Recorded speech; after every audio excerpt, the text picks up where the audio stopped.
Today, I will be doing an analysis of The Virgin and Child by Masaccio. This painting was the central panel of a large altarpiece which was made for the Church of Santa Maria del Carmine in Pisa, Italy. It was originally painted in 1426. The medium is egg tempera on wood, and it is 134.8 by 73.5 centimeters.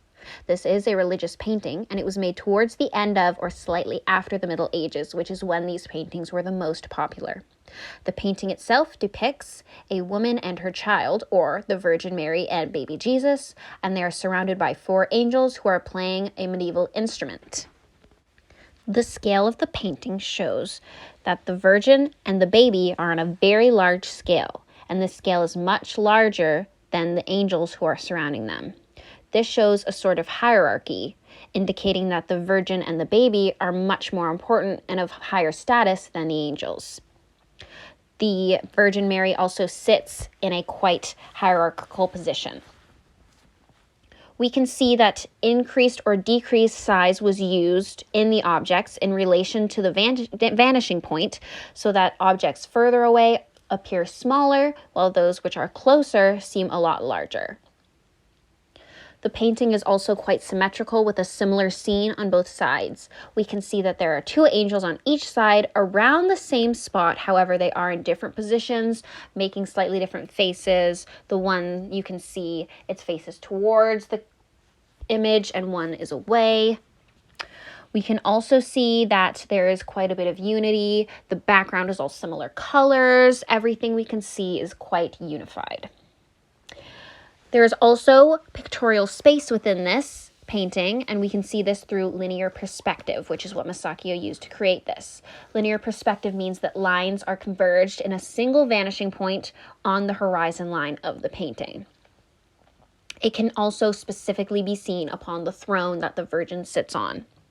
There's also an overlapping of figures and forms, and this also creates pictorial space. Straight lines specifically were used to make a more realistic perspective, and this also made it seem more three-dimensional. We can also see that architectural forms were used to make this. The faces are a lot more realistic than they were in paintings that were made around this time. We can see that baby Jesus appears less like a smaller adult, and his face is a lot more childlike than it usually might be. The Virgin is a very large figure, and her drapery has a lot of folds which look very natural and realistic, and these shape her. We can see that depth has been created by the placement of the angels and through the use of linear perspective, and the modeling shows that there is a light source coming from the left of the painting, and this directional light is what models them, and it also shows the folds of her dress. There are shadows which are consistent with the direction of the light, making it seem a lot more realistic. We can see that the colors used were very expensive gold or a purple of her dress, which depicts royalty and a hierarchy and that she's important. The tone, we use very deep colors. The purple specifically of the robe is very deep. We can see that the skin appears very smooth in the texture.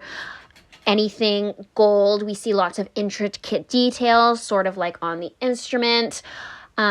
We see that there is a wavy pattern on the throne step, and there is also a background on the back wall.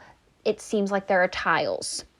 Overall, this painting is very impressive and uses lots of new aspects of art that were not often seen before, and it also shows the hierarchy of the Virgin Mary and Jesus over the angels.